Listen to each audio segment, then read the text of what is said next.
What's going on, Wolfpack Nation? Welcome back to another episode of Tuffy Talk. We got a great episode for you today. We've already taken part of regionals, and the next step is super regionals. And we thought, who could we get that's been there, done that, has the T-shirt? And so we went with Mr. Brett Austin, Pac-9 alum, All-American, All-ACC, great player back in the day, was on the 2013 World Series team that made it to Omaha. Brett, thank you so much for joining us. How are we doing tonight? Doing great. I appreciate you guys having me on. Yeah, man. Let's just get right to it. I wanted to ask you, because I saw you on Sunday at the regionals there in Raleigh. Just give me your thoughts. Oh, by the way, I also didn't say that you used to be an assistant coach on Elliot Avent's team a few years ago. So a really good get for us again. But just kind of talk to me, give me your thoughts on the Raleigh regional, what you saw. And obviously we took a 3-0. It felt easy, but there was definitely some stressful times in there.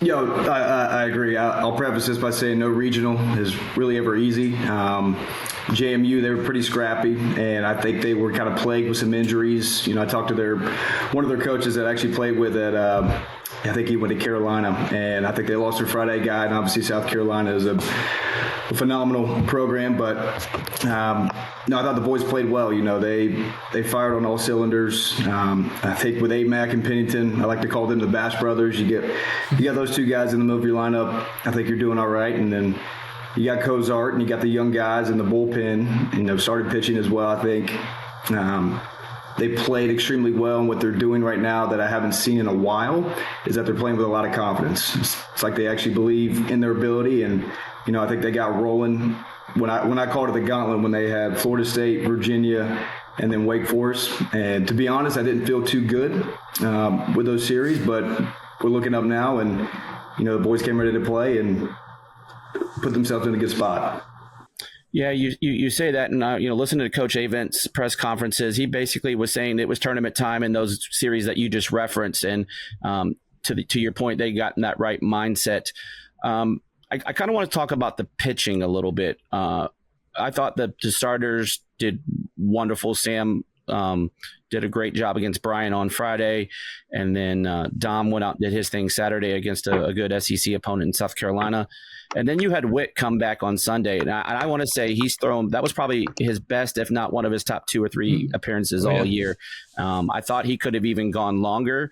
But you had all those arms hanging out in the bullpen ready to rock, so there was no need to push it. So kind of give me your thoughts on all those pitchers over the past weekend. No, I think you're spot on. Starting pitching's been phenomenal this year, and I think the bullpen's been even more elite, especially when you got Jacob Duden, Derek Smith, who's stepping up, pitching unbelievable right now, and just essentially throwing an invisible up there. But, you throw in Consiglio and those guys. I just reflect back to 2013, and Hart and I, we've had these conversations even back when I was coaching at NC State. I think the bullpen is the most valuable part of the game, especially in college. If you look back to our stats in 2013, I don't know exactly what we pitched at as a staff, but I would imagine it was probably pretty freaking good. And to look at these guys right now, it reminds me a lot of what we had back in 2013. Yeah, I think you could even make the same kind of parallel with the 2021 team.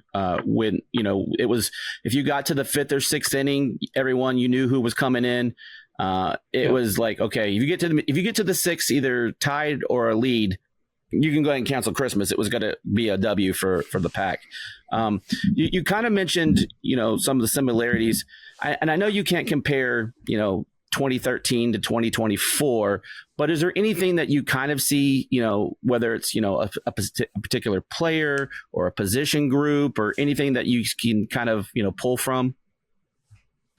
No, it's actually funny you say that, because just reflecting back on conversations with Hart, I think the perfect recipe for success, especially for any college program, is older, established, experienced veterans with a young core group.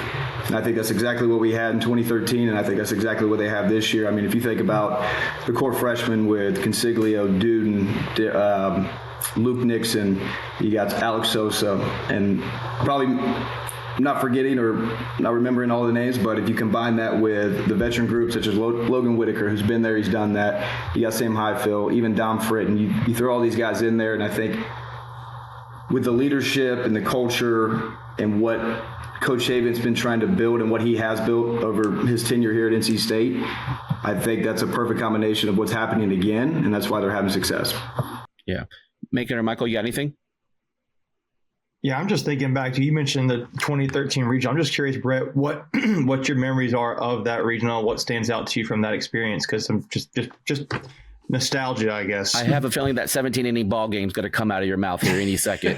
That's one of the thoughts, but I'll be honest with you, the 2013 regional for me personally was not too good. I think I was 2 for 34 that postseason and offensively struggled, but in my mind I was sitting there thinking, okay, if I don't hit well, then I better catch well. Mm-hmm. And then that goes to the 17-inning game, and then a lot of people don't remember the 18-inning game, but maybe some do. 2 weeks before that in the ACC tournament against Carolina. So it was that one.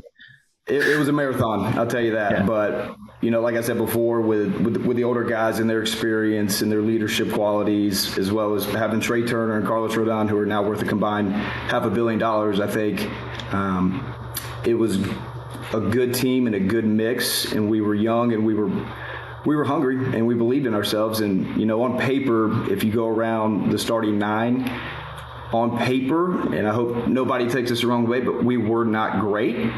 But the intangibles of, like I said before, the leadership qualities and just having those guys kind of show us the ropes, and they've already been there, they've already done that. We just kind of followed their lead. Yeah.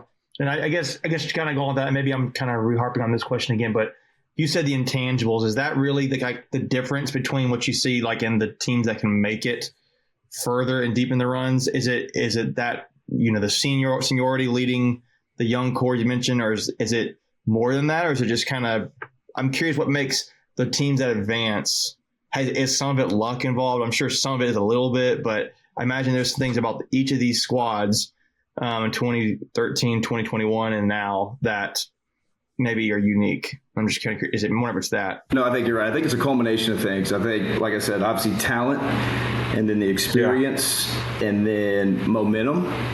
And then if you get hot at the right times, I mean, it's anybody's ball game. And I think more so, too, in the postseason, teams don't necessarily win games, but teams lose games, if that makes sense. I remember I had somebody tell me that at the Super Regionals or maybe even the College World Series, where the team that makes the least amount of mistakes usually come out on top. And right now, if you look at how we're playing, we're not making a whole lot of mistakes, and we're not punching out a lot. We're pitching extremely well. We're playing phenomenal defense, and the situational hitting's been there. And, I just think those are things that we've taught as a culture and as a program, and those guys are actually executing it. Yeah. Michael, you got anything? So getting a little ahead, but looking back at the 2013 Super Regional, is there a big difference between having that Super Regional at home? Obviously, you always want to play at home, but does that really? What's the difference between having that type of series, that big of a series at home versus on the road? I think it's huge. I think if you're in the position to host a Super Regional, which in 2013 we were not, I think Rice ended up beating Oregon State, so we ended up hosting that regional, which playing in front of the Wolfpack fans was incredible. I think that place was as packed as I've ever seen it, except for this past regional. But playing on the road is definitely tough, and then playing in an SEC school or at an SEC school such as Georgia with their atmosphere and the fans they play in front of, I know it can get rowdy, but I think that's the fun part of it. Did you ever play it down in Georgia? I'm actually going to go back. Say that again? Have you ever played at Foley? I have not. No. Okay. Go ahead, make it. Yeah, I'm actually thinking about here because you talked about how a few minutes ago how the strength of this team and how valuable the bullpen is. I'm curious because I'm also thinking kind of on this about how where State could still get better. And I think about this game against JMU. Maybe it was a fluke, but they left so many runners on base. I know even Carolina had a game Monday night where they left 12 guys on base. Again, State left 16 on base. that just kind of shows me that bullpen, if they're playing well, if you're not getting guys to generate all of those runs in, I guess where do you see Stick and maybe improve there to kind of help get those generate more offense? But then two, is that just again how the bullpen emphasis there on how valuable that is and the strength of the team maybe right now in some ways? Yeah, no, it's a great point you made. I think situational hitting and leaving runners on base, I'll preface all this by saying baseball's hard and hitting's hard. And sometimes as a player, I think the moment gets a little bit too big and we try to do too much. And one thing that Trey Turner is always, he always preached this, he'd always say, be a soldier, not a hero. And to me, how I took that, where when I was 2 for 34 in the regional, if it's first and second, like a lot of people do not remember this, but I do, where I was trying to provide value, I knew I could not get a hit to save my life, so I was going to put down a sac bunt. I was going to advance those runners, and hopefully the guy behind me could catch a run in. But I think it's just doing the small things from the offensive standpoint to get that extra base, to even get the dirt ball reads, to advance with the base running. All those different things play a huge factor, especially now in this point in the season, that you got to capitalize on. So. And obviously, too, if you can get that extra run here and there, and you bring in Derek Smith, or you bring in Jacob Duden, Consiglio, and the other guys, you're putting yourself in a good spot to win. Before we continue, I want to take a quick second to tell you about our sponsor, Flatlands Jessup Insurance Group, that has your whole world covered, with agents in 5 offices throughout eastern North Carolina to help you decide how much coverage you need. Offering policies for home and auto, recreational vehicles, commercial, crop, health, life, and employee benefits. They are able to combine options to find a comprehensive solution that works for you. Flatlands Jessup protects the things you love so you can spend less time worrying and more time enjoying them.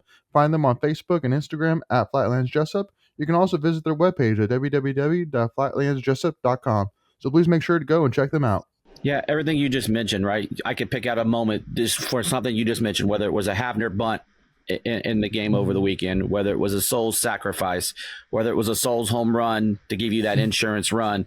I could probably pick a few more, but those are the ones off this old man's brain. And so, right, it's the little things. And you mentioned earlier not kicking the ball around the yard. I think we had maybe 2 errors the whole weekend. And so again, it's all those things that you mentioned. But my next question was, and I kind of want to get your thoughts on this, especially being a previous catcher or being a catcher in your previous life. Kind of talk to me about Cozart. Cozart had a big walk. He drew a walk on Saturday. Again, to your point, he didn't maybe hit his best, but just kind of give me your thoughts on him. And again, if you're not hitting the offense, you got to be a darn good catcher.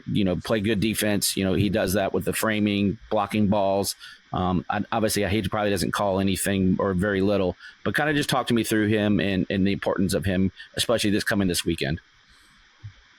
I think the value that Jacob Cozart adds to the team is invaluable. I think a lot of people overlook the importance of stealing strikes and how that equates to runs saved. And if you look back historically, freshman and sophomore year, he was top 2 or number 1 in the strikes looking above average, SL plus, which is just essentially the advanced metrics of the receiving. So he's elite back there, and I think he's grown a lot. And when you're catching as often as he's catching, which I've been there, 2013, I think I caught 99.5% of the innings, whatever it was, it takes a tear on your body, and the bat will struggle. And I think that's something that's good that he's learning now, because once he gets into pro ball, he'll be somewhat acclimated to that. But Cozart, I can't say enough good things about him. He's an absolute stud. He works his butt off. He's respectful. He wants to get better. And Absolutely. Obviously there's some areas of improvement with his overall game that, heck, every player has. But to see the strides he's made in the 3 years that I've been watching him, and 2 of the years where I've coached him, it's fun to watch. So speaking of that, I played catcher. I was a scrub catcher, but I played all through high school and in junior college. And then Greg, you were a catcher? I was. Yeah. Well, we won't tell you why, because my dad was the coach back in the day, and so I wasn't very good. And he said, if you want to play, go catch. No kid wanted to put all that gear on. But don't blame me. To my question, in your opinion, and I think what I was preaching, we probably share the same opinion. As far as catcher, offense or defense, what's more important? Because you see those catchers that have a lot of power numbers, but they may not be the best defensive. So kind of give me your thoughts, because you hear people like sitting in the stands, you hear like Cozart struggling or this or that, and so I always say it's defense. Like if that's the most important part from a catcher perspective. What do you say about that? No, I think you're pretty spot on with it. I think it's a weird dynamic because in college, if we'll reflect back to Kyle Schwarber, who probably couldn't even hold Jacob Cozart's shock strap as a catcher defensively in college, but he could really hit. And so obviously that got him a lot of money in the draft. And then you look up a couple years later, he's in the big leagues. He caught for a little bit, and then he switched to left field, right field. But to your point, I think defense is the most important part of it. And to even go further into that, I think managing a staff is arguably the most important thing. And that's probably one of the biggest things we worked on when I was there at NC State, where obviously we work on the big three: receiving, blocking, throwing. Then you got your smaller nuances of the position, fielding the bunts, catcher pop-ups. But managing the staff, especially once you get into pro ball and also calling a game, I think those two are the separators if you want to play this game for a very long time back behind the plate. Yeah. Yeah. So I'm curious. Go ahead, Michael. You talked about stealing strikes.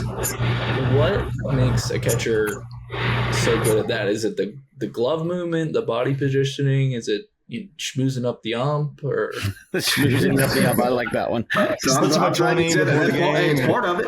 It's part of it. I think a lot of it is God given, but like you said, the angles, your pre-pitch move, beating the ball to the spot, the glove movement, having communication with the umpire to where, let's say, like Cozart, he would set up usually not even black on the plate, but usually in between the black and the white line of the other's batter's box. And then you try to see how far you can go to get those pitches. And then you have that dialogue with the umpire and say, hey, is that as far out as you'll go, or is there a little bit more? So you understand the zones. But now I think Cozart, it's funny you bring that up because I think Cozart this year has the track record of stealing a lot of strikes. His freshman, sophomore year. I've heard a story. It's unconfirmed, and someone can fact check me on this, but I've heard Pollard back during the Duke series had some words with the umpire saying, hey, Jacob Cozart's the best at stealing strikes. Don't let him do that. So he's earned that track record. He's earned that reputation, but it's a real thing. And like you said, there's a lot of nuances that go into it with, like you said, body positioning, weight distribution, how quick can you move the glove, your attack angle with your thumb and your elbow. All these different things go into it, and he does it exceptionally well, but he's also worked very hard at it. Yeah. I'm just kind of thinking now, so like just more like big picture, talk about NC State's regional, then South Carolina, Bryan, and JMU, but is there any other regionals that you got to watch this past weekend that were kind of interesting for you to watch, and maybe something interesting, like for me, Evansville, seeing Wake and ECU have a win or go home game real early, and then Evansville comes out of that regional. That's one that stands out to me. But is there anything for you that you thought was interesting? I watched a couple of the games on ESPN Plus, and I think the one that sticks out to me was the LSU UNC elimination game, the final game. And going back to my point earlier, where teams don't necessarily win games, but the other teams lose it. And I feel bad for the right fielder just because he missed the fly ball in right field. But Shades of Arkansas in 2020 or 2018, I think it was. Yeah. And these things happen. But when you're playing good teams like this, you cannot give up any extra free bases. You can't give them any extra outs because good teams will capitalize on that. But like you guys said, the ECU Wake Forest one was wild and good for Evansville for playing good baseball. I watched a little bit of that game where the guy hit the go-ahead 3-run home run, and then their center fielder made an unbelievable play the following inning, diving, laying out, and they just didn't make any mistakes, and that's the key to it. Yeah, and I'm looking across the country. I mean, ACC baseball had 5 teams get in right to these regionals. I mean, I think that was the most in the country out of one conference. Playing in the ACC, I mean, is ACC, the best baseball conference to you? Or is it, I mean, I know SEC's got big money a lot of times, but like ACC, it seems to me consistently is the top, or one of the top conference, maybe top 2 between them and the SEC. So I'm curious what your thoughts are playing in it. No, I think you're right. My unbiased opinion is that the SEC is better through and through, top to bottom. Sure. Just depending on the year. I think there's a couple of teams at the bottom of the ACC that especially this year, maybe with the Boston College, with the new staff and everything else, Boston College historically has been very phenomenal as a program, but I think top to bottom, the SEC may be a tick better, but the flip side of it, I think if you put the top of the ACC versus the top of the SEC, anybody can win those games. Yeah. And then I think looking forward to it, talking about the regionals we just watched, now going right up against Georgia. I don't know, Greg, if I'm getting ahead of myself with the next session. Let me just ask this question, then we're gonna pause and we'll take right into this.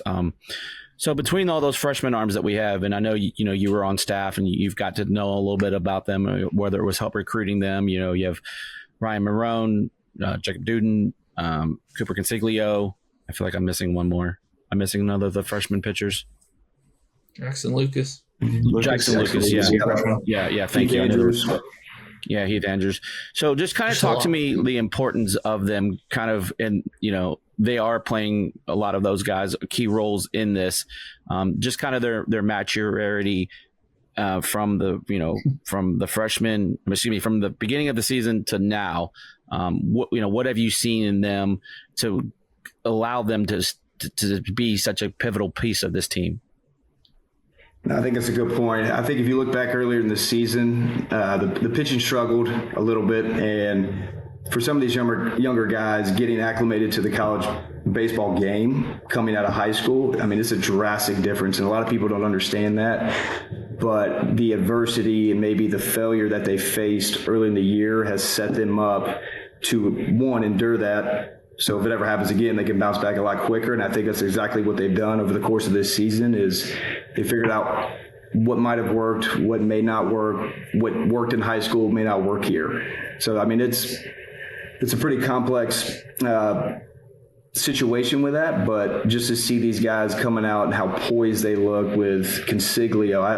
Consiglio to me has been probably one of the biggest, not surprises, but to see what he's been able to do. I think ever since Florida State was the first time that I saw him really kind of burst onto the scenes, it's been incredible to watch. And I just think when you have success like that, obviously it's the power of momentum and stacking those small wins, and that creates confidence. And if you go out there and look at what all of them have been able to do, that's exactly what they have. They're displaying confidence at a very high level.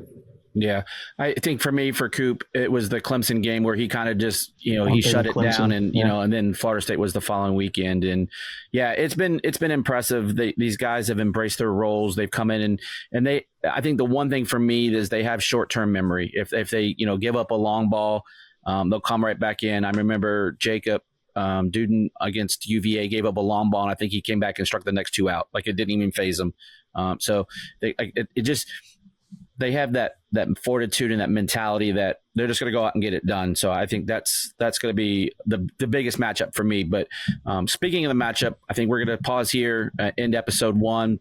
And then we're going to jump in and talk, really get into this, because I was diving into some numbers, and it looks like it's going to be a fun matchup this weekend down in Athens. So Wolfpack Nation, make sure you jump on for episode 2. And in the meantime, make sure you're liking, subscribing, and hitting all those bells and hitting us up on X. And as always, we appreciate you. And as we say around here, go Pack.